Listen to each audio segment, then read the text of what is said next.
Existe uma realidade que transcende tudo o que você acreditava conhecer sobre a figura mais influente da história humana.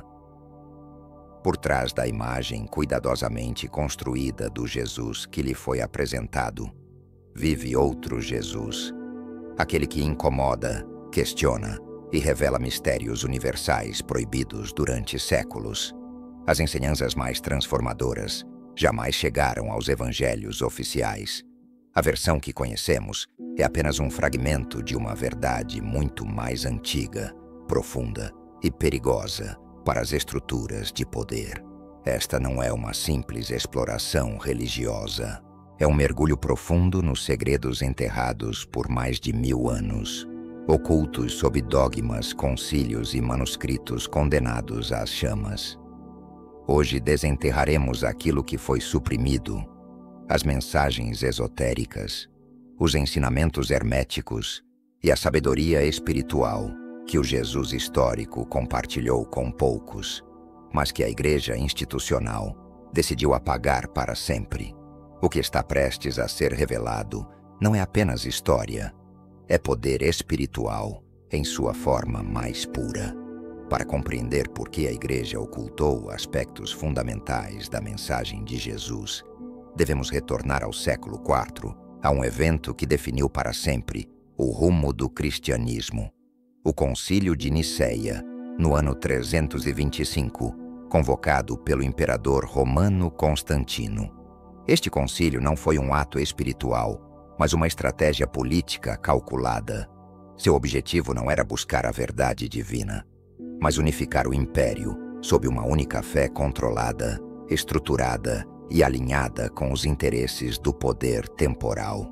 Antes de Nicéia, o cristianismo não era uma doutrina unificada. Existiam dezenas de comunidades que interpretavam os ensinamentos de Jesus de formas completamente distintas. Alguns o viam como um iluminado, outros como um mestre místico que falava sobre reencarnação, poder interior e despertar da alma. Havia aqueles que compreendiam que o reino de Deus pregado por Jesus não era um lugar físico, mas um estado elevado de consciência. Porém, essa diversidade foi brutalmente silenciada. Em Nicéia se definiu o que era ortodoxo e o que constituía heresia. Evangelhos inteiros foram rejeitados, especialmente aqueles que falavam de uma relação direta entre o ser humano e o divino, sem necessidade de instituições, sacerdotes ou intermediários. Um desses textos fundamentais foi o Evangelho de Tomé, descoberto em 1945 em Nag Hammadi, Egito. Este texto poderia ter transformado radicalmente o cristianismo se não tivesse sido ocultado durante séculos. Diferente dos evangelhos canônicos, Tomé não relata milagres, ressurreições ou dogmas. São simplesmente dizeres atribuídos a Jesus, muitos deles profundamente esotéricos. Em uma passagem crucial, Jesus declara: "O reino está dentro de vós e fora de vós. Quando vos conhecerdes a vós mesmos, então sereis conhecidos e sabereis que sois filhos do Pai vivente." Estas palavras revelam uma verdade revolucionária. O caminho para Deus não está nos templos nem nos rituais, mas no autoconhecimento. Jesus não ensinava sobre salvação externa, mas sobre transformação interna. Esta mensagem empodera o indivíduo, quebra a dependência das estruturas religiosas, e foi precisamente isso que a tornou perigosa aos olhos do poder institucional. Os gnósticos, corrente espiritual influente nos primeiros séculos, compreendiam profundamente esta mensagem. Para eles, Jesus era um portador da gnosis, conhecimento espiritual direto. Ensinava que a alma humana é uma centelha divina aprisionada em um mundo material, governado por arcontes, entidades que mantêm a humanidade adormecida, ignorante de sua verdadeira natureza espiritual. Despertar era o objetivo supremo, libertar-se do ciclo de sofrimento e retornar à origem divina. Não é curioso que esta visão tão profunda e transformadora tenha sido silenciada com tanto empenho. A igreja oficial, ao se institucionalizar, necessitava de controle absoluto. Não podia permitir que cada indivíduo se convertesse em seu próprio templo vivente. Por isso, marginalizou os textos gnósticos, condenou como heresia qualquer interpretação que não se alinhasse com sua estrutura hierárquica e promoveu uma imagem de Jesus sofredor e sacrificial, distante de seu papel como mestre de sabedoria universal. Contudo, os ecos dessa verdade nunca desapareceram completamente. Místicos como o mestre Eckhart, séculos depois, voltaram a falar dessa divindade interior. Plotino, filósofo neoplatônico, dissertava sobre a união direta entre a alma e o uno.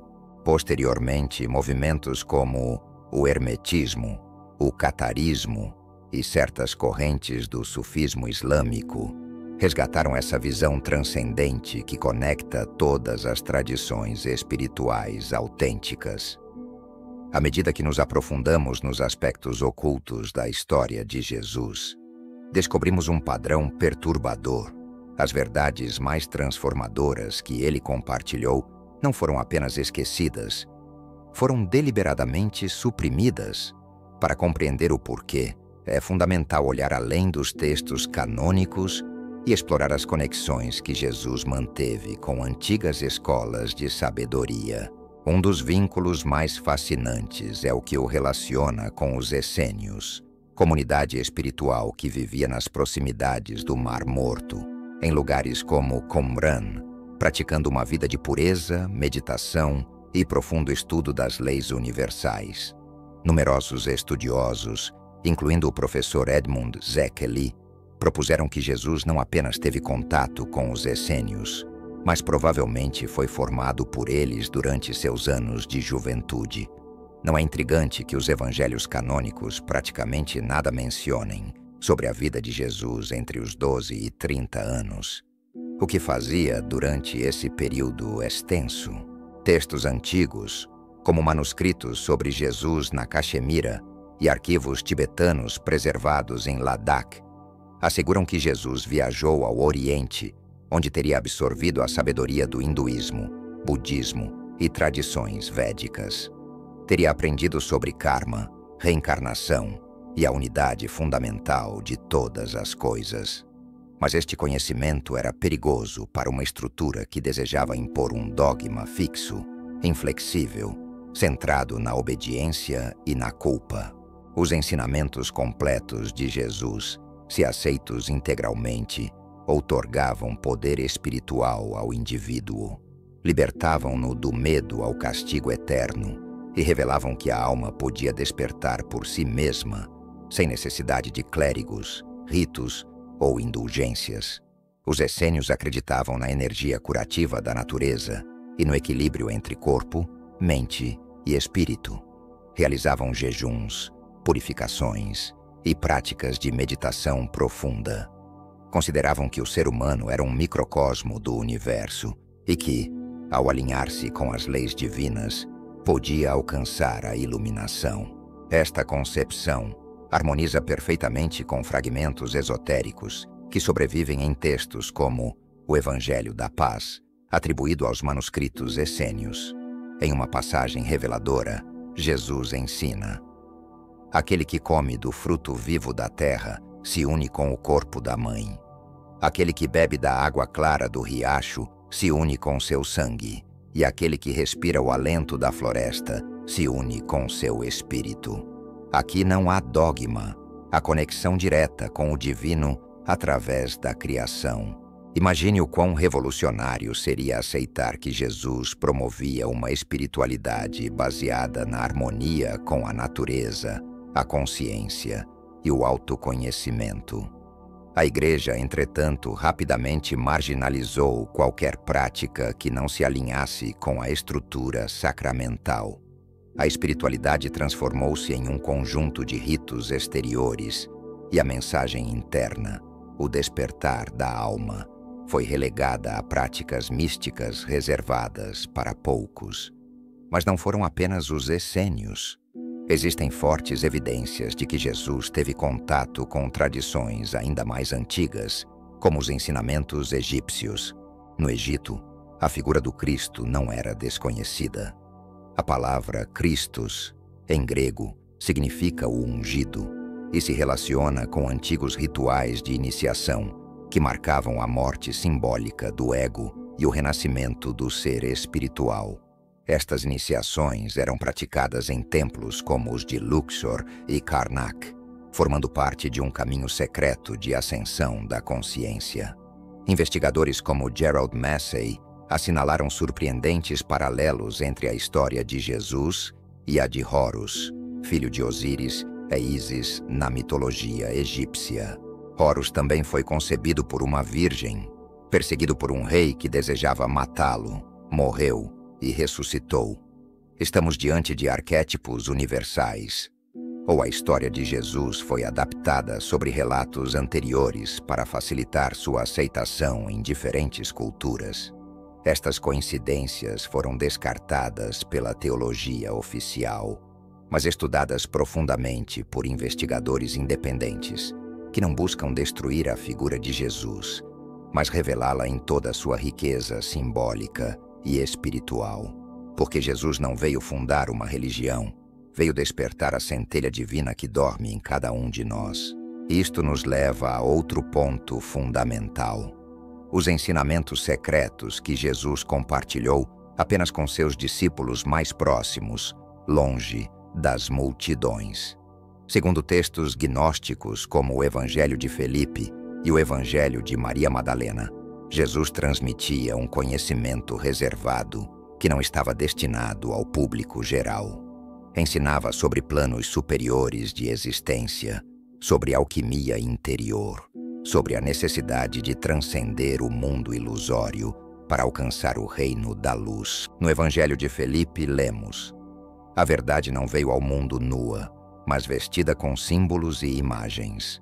O mundo não pode recebê-la de outra maneira. Esta frase revela que os verdadeiros ensinamentos não eram literais, mas simbólicos, que os milagres, parábolas e ações de Jesus são portas para significados muito mais profundos, acessíveis apenas para aqueles que desejam ver além das aparências. Se há uma figura que foi deliberadamente deturpada, silenciada e marginalizada pela história oficial da Igreja, é Maria Madalena. O que durante séculos se ensinou foi uma mentira cuidadosamente tecida para esconder seu verdadeiro papel ao lado de Jesus. O mais surpreendente é que ela não foi apenas testemunha de sua vida e ressurreição, mas teria sido a depositária de seus ensinamentos mais profundos e esotéricos, talvez até mesmo sua igual espiritual. Durante séculos, Maria Madalena foi descrita como uma prostituta redimida. Esta imagem, sem base bíblica real, foi promovida especialmente a partir do ano 591, quando o Papa Gregório pronunciou um sermão identificando-a erroneamente com a pecadora anônima que ungiu os pés de Jesus. Esta confusão interessada serviu para minimizar sua importância e relegá-la ao papel de mulher arrependida. O Evangelho de Maria, descoberto no século XIX, mas ocultado durante décadas, oferece um retrato completamente diferente. Nele, Maria Madalena não apenas compreende os ensinamentos secretos de Jesus melhor que os demais discípulos, como também é reconhecida por ele como uma iniciada. Pedro mostra-se desconfortável com sua sabedoria e pergunta: acaso Jesus falava em segredo com uma mulher e não conosco? Isto revela um conflito interno entre os seguidores de Jesus, uma tentativa deliberada de certos setores em apagar o protagonismo de Maria Madalena no movimento original. Investigadores como Elaine Pagels, professora em Princeton e especialista em textos gnósticos, demonstraram que os primeiros cristãos não tinham uma visão unificada sobre o papel das mulheres. Muitas comunidades consideravam mulheres como líderes espirituais, profetisas e transmissoras da gnosis. Foi com a institucionalização do cristianismo que se impôs uma visão patriarcal, limitando o papel feminino ao doméstico e passivo. Maria Madalena representa o princípio feminino da sabedoria, a Sofia. Nas tradições esotéricas, o equilíbrio entre masculino e feminino é essencial para a honesta evolução espiritual. Jesus e Maria, vistos desta ótica, encarnavam a união sagrada, o mestre e a mestra, o sol e a lua, o Logos e a Sofia. Esta união foi eliminada dos evangelhos canônicos porque ameaçava a estrutura hierárquica de uma igreja dominada exclusivamente por homens. Documentos templários, manuscritos Rosa-Cruzes e lendas medievais falam de uma descendência sagrada, não desde uma perspectiva literal, mas simbólica. A ideia de que a linhagem espiritual de Jesus e Maria Madalena continuou em certas escolas de sabedoria, preservando ensinamentos profundos através dos séculos.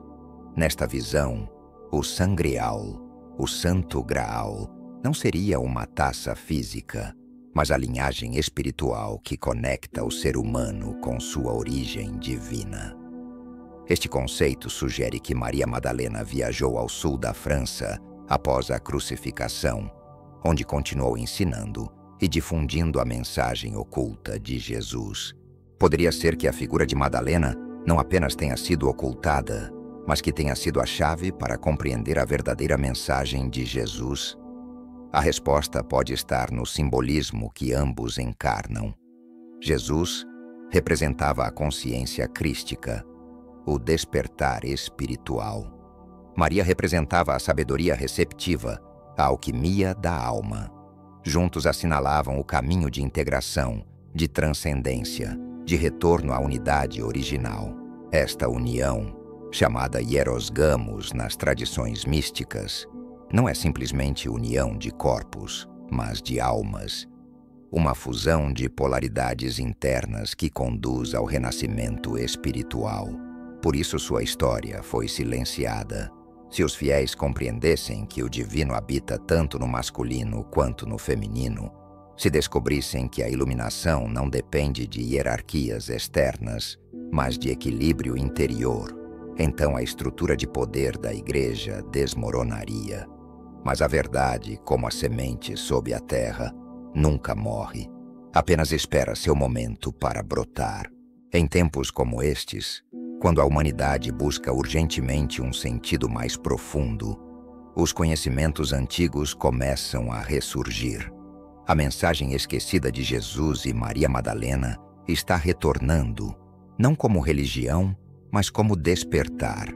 Durante séculos se falou do reino dos céus como uma promessa distante, como recompensa futura reservada apenas para os obedientes, os submissos, os fiéis a uma doutrina imposta.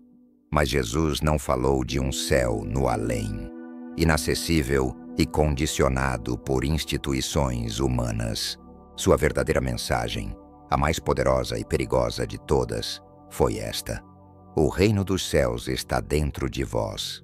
Estas palavras, registradas no Evangelho de Tomé e ressonantes em múltiplas passagens esotéricas, condensam o ensinamento mais transformador jamais pronunciado.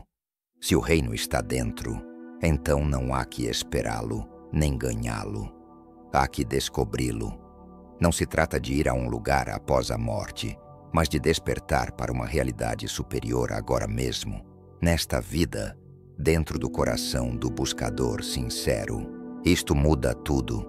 Se o reino de Deus está em você, então você é templo, você é altar, você é espírito vivente.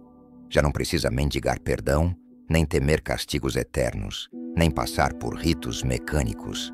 Precisa despertar, compreender, recordar o que já é.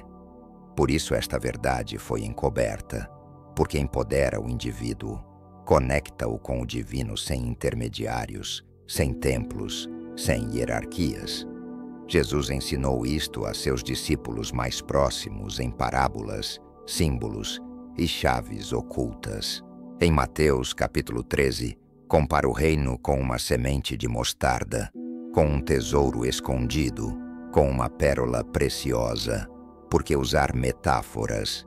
Porque o conhecimento espiritual não pode transmitir-se como uma receita, só pode despertar-se dentro da alma preparada. O reino dos céus é consciência expandida. É um estado do ser, no qual se transcende o ego, a separação, o medo. É a experiência direta da unidade com toda a existência. Esta experiência foi descrita por místicos de todas as tradições. Pelos sufis como Rumi, que falavam do amado interior. Pelos cabalistas, que chamavam isto de Ein Sof, a luz infinita. Pelos budistas, que o nomeavam Nirvana. Jesus não veio fundar uma nova religião, veio recordar uma verdade universal transmitida em segredo desde os antigos egípcios, passando pelos profetas hebreus, os sábios da Índia, os iniciados gregos e tantos outros. Sua mensagem era e continua sendo a ativação do Cristo interior. Cristo não é um sobrenome, é um título. Significa o ungido, o desperto, aquele que acendeu a chama do divino em seu interior. Jesus foi Cristo não por ser único, mas por ser o primeiro a recordá-lo plenamente. E sua missão foi mostrar-nos que nós também podemos fazê-lo. Em João capítulo 14, versículo 12, Jesus declara: Aquele que crê em mim fará também as obras que eu faço, e ainda maiores fará. Como é possível que estas palavras não sejam ensinadas com a ênfase que merecem? Porque não se prega que o ser humano tem a capacidade de realizar milagres, de curar, de manifestar a luz, de caminhar sobre seus próprios medos. Porque um ser humano empoderado não se deixa controlar, não necessita dogmas nem estruturas, vive em liberdade espiritual. E isso, do ponto de vista das instituições, é inaceitável.